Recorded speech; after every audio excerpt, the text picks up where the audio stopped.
Among the cargoes regularly transported down the railway line through the heart of London's major development, the site where countless thousands will soon be arriving from across the globe for the great B&Q Self-Assembly Olympics, are flasks containing highly radioactive nuclear rods shipped from Sizewell in Suffolk and Dungeness in Kent to Sellafield on the Cumbrian coast.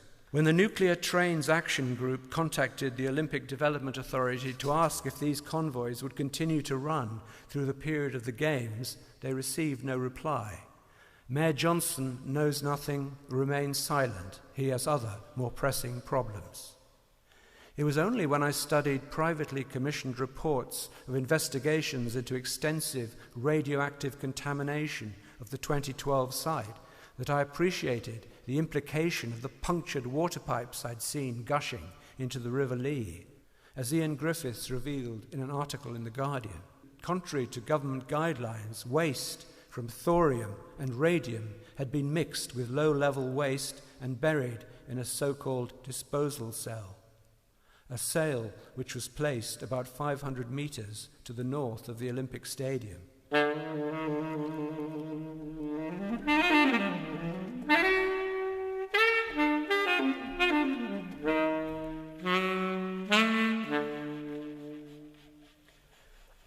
You could not nominate in all of London more challenging ground for a landscape blitz, a ticking clock assault on the devastated residue of industrial history, insecticide and fertilizer works,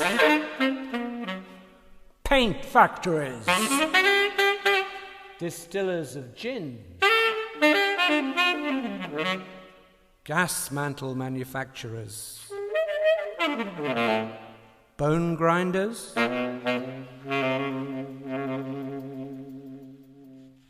waste, dumped, buried,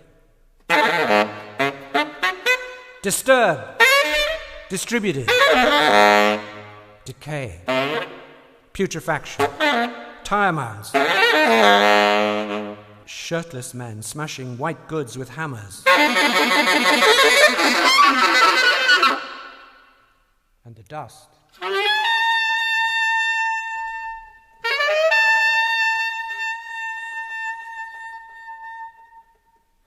The particulates, hot cinders, blind warehouses with bundles of rags and damp paper waiting for insurance fires,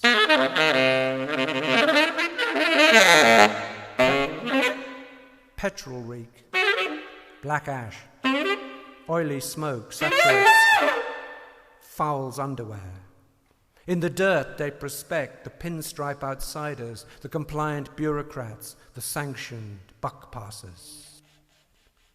This was where London University carried out experiments with a now decommissioned nuclear reactor, an area so far off the official map, so hidden within a nexus of dark waterways, that it functioned as the dumping ground of choice for what Parry-Davies refers to as uncontrolled deposits of radioactive thorium.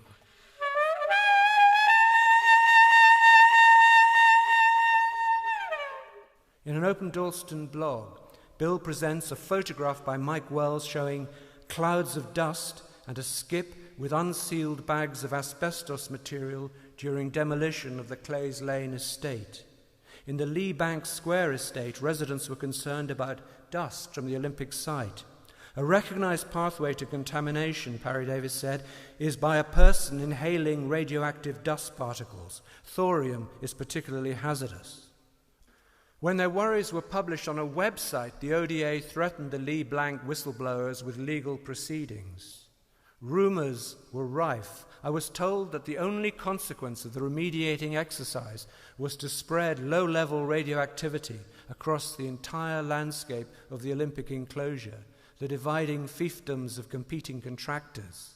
Toxic soil removed from the stadium was stored alongside bundles of Japanese knotweed, suggesting delirious Quatermass mutations, vegetal triffid creatures slouching towards Westfield to be born.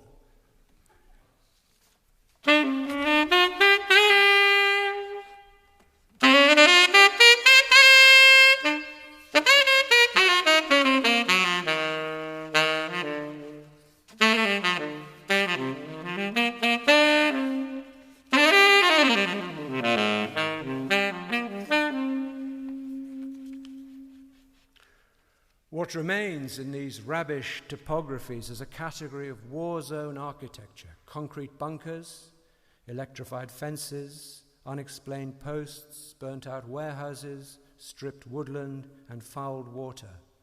Grand project development is accidental archaeology. It's a seance with future ruins.